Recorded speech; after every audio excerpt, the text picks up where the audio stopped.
আলামিনের কালাম মখলুক নাই। আল্লাহ আমরারে সৃষ্টি করছেন, আমরারে পয়দা করছেন, কিন্তু আল্লাহ কোরআন যে সৃষ্টি করছেন না। কোরআন হইল বিধান মুখর বাণী। হোকা সুবহানাল্লাহ। সেই কোরআন যে আল্লাহ পাক রব্বুল আলামিনে আমরার উপরে নাজিল করছেন আল্লাহর রাসূল সাল্লাল্লাহু আলাইহি ওয়াসাল্লামের মারফতে। সর্বযুগের সর্বশ্রেষ্ঠ কিতাব কোরআনে কারীম, সেই কোরআনে কারীম নাজিল হইছে আপনার দুইবার নাজিল হইছে। শিক্ষণীয় জিনিস বোঝার চেষ্টা করবে। প্রথমে কইছে আপনারা বোঝার নিয়তে বলবেন, আর যে জিনিস খোয়া হওয়ার ওখানটা শিকার চেষ্টা করবা। কোরআনে কারীম দুনিয়ার মধ্যে আসমানে লৌহে মাহফুজ থাকিয়া দুনিয়ার মধ্যে দুইবার নাজিল হইছে। একবার লৌহে মাহফুজ, যেখানে কোরআন মাহফুজ আসলো, আপনার লিপিবদ্ধ আসলো, হও লৌহে মাহফুজ থাকি লইয়া সামায়ে দুনিয়া, দুনিয়ার আসমান পর্যন্ত একবার নাজিল হইছে। লৌহে মাহফুজ থাকি লইয়া দুনিয়ার আসমান পর্যন্ত একবার নাজিল হইছে। আর দ্বিতীয়বার নাজিল হইছে দুনিয়ার আসমান থাকি লইয়া আল্লাহ রাসূল সাল্লাল্লাহু আলাইহি ওয়াসাল্লামের কাছে হযরত জিবরাইল আলাইহিস সালাতু ওয়াস সালামের মারফতে 23 বছরে নাজিল হইছে। হোকা সুবহানাল্লাহ। কোরআনে কারীমের মধ্যে আল্লাহ ফরমাইতরা শাহরু রমাদান আল্লাযী উনজিলা ফীহিল কুরআন, রমজান মাস ও মাস যে মাসের মধ্যে কোরআনে কারীমরে আমি নাজিল করছি। অন্য আয়াতের মধ্যে আল্লাহ ফরমাইতরা আপনার ইন্না আনজালনাহু ফি লাইলাতিল কদর, আমি কোরআনে কারীমরে নাজিল করছি শবে কদরের রাত। এক আয়াতের মধ্যে আল্লাহ কইতরা আমি কোরআনে কারীমরে নাজিল করছি রমজান মাসে। অন্য আয়াতের মধ্যে আল্লাহ কইতরা আমি কোরআনে কারীমরে নাজিল করছি আপনার শবে কদরের রাত। তাহলে এই নাজিল দ্বারা প্রথম নজুল মুরাদ, অর্থাৎ লৌহে মাহফুজ থেকে লইয়া দুনিয়ার আসমানের মধ্যে আল্লাহ পাক রব্বুল আলামিনে কোরআনে কারীমরে রমজান মাসে শবে কদরের রাত নাজিল করছেন। হোকা সুবহানাল্লাহ। আর কয়লাকুর আসমান থেকে লইয়া হযরত জিবরাইল আলাইহিস সালাতু ওয়াস সালামের মারফতে আল্লাহ রাসূল সাল্লাল্লাহু আলাইহি ওয়াসাল্লামের কাছে 23 বছরে সময়ে সময়ে জরুরতর তাহাত যে সময় যে আয়াতের দরকার পড়ছে, যে সময় যে সূরার দরকার পড়ছে, ও সূরা আল্লাহ পাক রব্বুল আলামিনের হুকমে জিবরাইলের মারফতে আল্লাহ রাসূলের কাছে 23 বছরে নাজিল হইছে।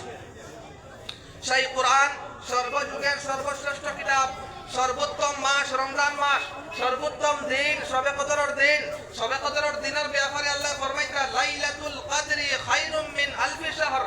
শবে কদরের রাত হইল কি অন্যান্য রাত 1000 রাতকুর সমান। হোকা সুবহানাল্লাহ। এই শবে কদরের রাত আল্লাহ পাক রব্বুল আলামিনে কোরআনে কারীমরে নাজিল করছেন। রমজান মাস সর্বোত্তম মাস, সর্বোত্তম ফেরেশতা, সর্বোচ্চ মর্যাদাশীল ফেরেশতা হযরত জিবরাইল আলাইহিস সালাতু ওয়াস সালাম রে হযরত জিবরাইল আলাইহিস সালামের মারফতে আল্লাহ পাক রব্বুল আলামিন কোরআন নাযিল করছেন। এবং সর্বযুগের সর্বশ্রেষ্ঠ মহামানব মুহাম্মদুর রাসূলুল্লাহ সাল্লাল্লাহু আলাইহি ওয়াসাল্লামের হাতের মধ্যে আল্লাহ পাক রব্বুল আলামিনের কোরআন নাযিল করেছেন। তাহলে কোরআনের মহত্ব, কোরআনের গুরুত্বটা কতখান, আল্লাহ তার কালাম রে কতখান সেফ রাখছেন। তার কালাম রে তার সবচেয়ে বড় ফেরেশতা জিবরাইল, সবচেয়ে উত্তম মাস রমজান মাস, সবচেয়ে উত্তম রায় শবে কদরের রায়, সবচেয়ে আপনার উত্তম মানব আপনার দুনিয়ার মধ্যে মুহাম্মদুর রাসূলুল্লাহ সাল্লাল্লাহু আলাইহি ওয়াসাল্লামের উপরে নাযিল করছেন। এবং সর্বোচ্চ উত্তম উম্মতি যারা আমরা উম্মতে মুহাম্মদী সাল্লাল্লাহু আলাইহি ওয়াসাল্লামের হেদায়েতের লাগি কোরআনে কারীম আল্লাহ পাক রব্বুল আলামিন নাযিল করছেন। সেই কোরআন হইল আল্লাহর কালাম।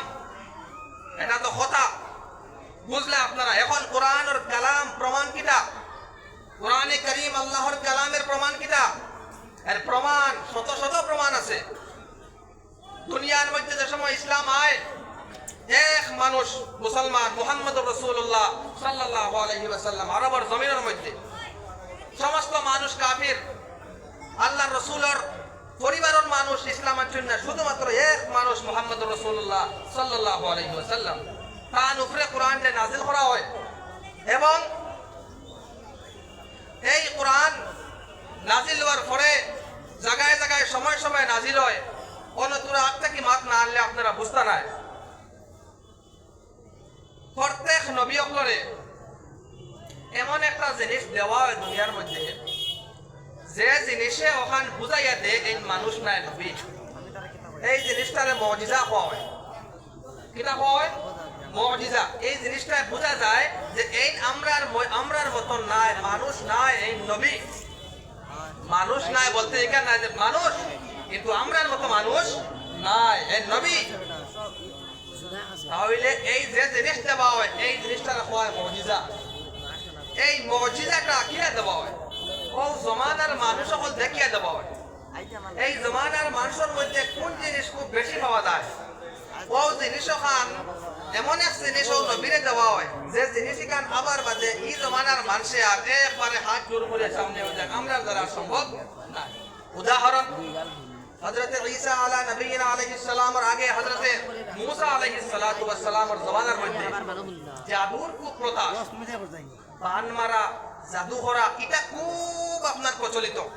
খুব বেশি জাদু করতা মানুষে অমুকে অমুকরা জাদু করে আর অমুকে অমুকরা জাদুকর আপনার দুনিয়া আসলো, পরিবেশটা জাদুর পরিবেশ আসলো। কিন্তু যে সময় হযরতে মূসা আলাইহিস সালাতু ওয়াস সালাম দুনিয়ার মধ্যে তশরীফ আনছেন এবং তান হাতর লাঠিরে সাপে পরিণত করে দিয়েছেন, হাতের মধ্যে যে লাঠি আসলো এই লাঠিটা সাপের রূপ ধারণ করছে। ওই সময় সমস্ত জাদুকর হলে আপনার নস্পষ্ট কইয়া হযরতে মূসা আলাইহিস সালাতু ওয়াস সালামের সামনে সিজদার মধ্যে পড়ছেন, পড়িয়া কইছেন এটা আমরা জাদুর পক্ষে সম্ভব নয়, এটা নিশ্চয় আল্লাহর প্রদত্ত কোনো জিনিস। ঠিক তদ্রূপ হযরতে ঈসা আলাইহিস সালাতু ওয়াস সালামের জামানার মধ্যে আয়ুর্বেদ চিকিৎসা এটার খুব রেওয়াজ আসলো, চিকিৎসা বিজ্ঞানের জমানা আসলো, মানুষে খুব বেশি ঔষধ করতা, আয়ুর্বেদিক দাওয়া হইতো, অমুকে দাওয়াই বলে অমুক হাকিম হাকিম আপনার জমানা আসলো।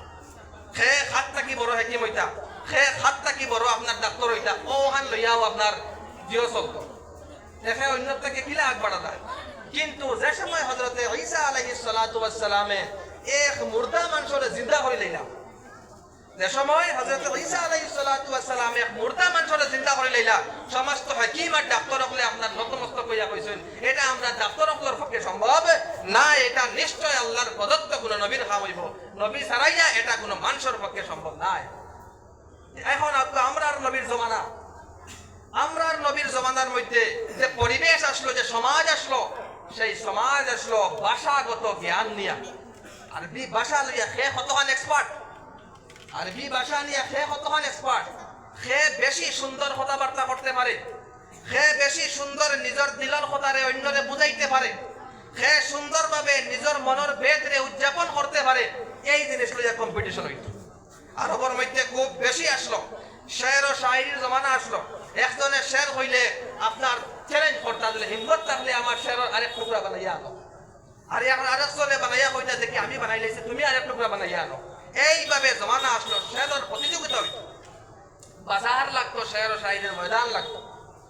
সেই জমানার মধ্যে যে সময় মুহাম্মদুর রাসূলুল্লাহ সাল্লাল্লাহু আলাইহি ওয়াসাল্লামে এমন এক কালাম মানুষের সামনে পেশ করলা, এমন এক কালাম মানুষের সামনে পেশ করলা যে কালাম হুনার করে সমস্ত আরবের শায়র হল, সমস্ত আরবের ভাষা জ্ঞানী হল একদম নতমস্তক হইয়া আল্লাহ রাসূলের সামনে আইয়া হাত জোড় করে কইছেন এই কালামটা কোনো মানুষের কালাম হইতে পারে না, নিশ্চয় এটা আল্লাহ পাক রব্বুল আলামিনের প্রদত্ত কালাম। সুবহানাল্লাহ। তাহলে তদ্রূপ শেষ নাই, দিনে ইসলাম লইয়া আইছেন, আল্লাহ রসুল দিনের দাওয়াত দিতরা, চতুর্পাশে মানুষের আপনার ধীরে ধীরে মানুষ মুসলমান হইতরা, কিন্তু কুফার যারা আসলা, কুফার এবং মুনাফিকিন যারা আসলা, তারার তো দিলর জ্বলাটা কমে না। এই মোহাম্মদ খান থেকে এমন এক দিন লইয়া আইলা, আর এই দিন কান আমরা বাপ দাদাইন তোর জমানত থেকে যে চলি যেটা দিন আর মূর্তি পূজা আমরা করতাম, বুত অকলর ইবাদত করতাম, পূজা করতাম, এই এমন এক দিন লইয়া আইলা, এই দিন কানতে যদি মানিলাই তাহলে তো আমরা বাপ দাদার দিন আর মানা হইতো না, কিলা মোহাম্মদ রে আপনার জিও করা যায়, বন্ধ করানি যায়।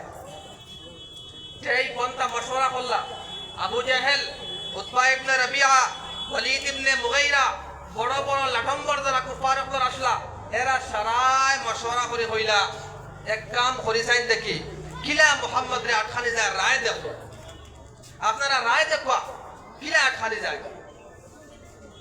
একজনে উঠে কোনার থেকে হইল আমরা মোহাম্মদ রে হইমু এ বেটা শাহিদ, এই কিটা শাহিদ এ বেটা শের হয়, ও কারণে বালা বালা কালাম করে।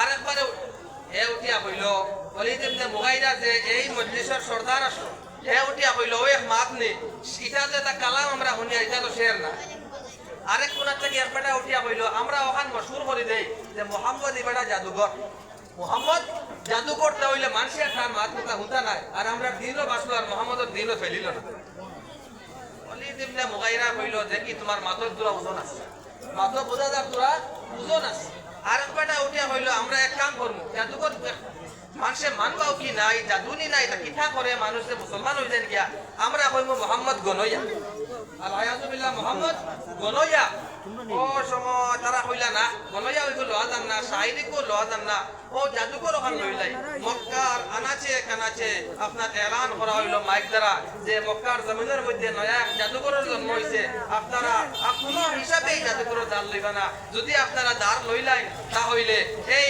আপনার পরিবার ধ্বংস হইব আপনার বিবি আপনার থেকে আলাদা হইব আপনার সন্তান আপনার থেকে আলাদা হইবা আপনার ধর্ম সর্বনাশ হইব আপনারা কোনো হিসাবে জাদুকরের দান লইবা না দিনও তো তারা মিটিং করিয়া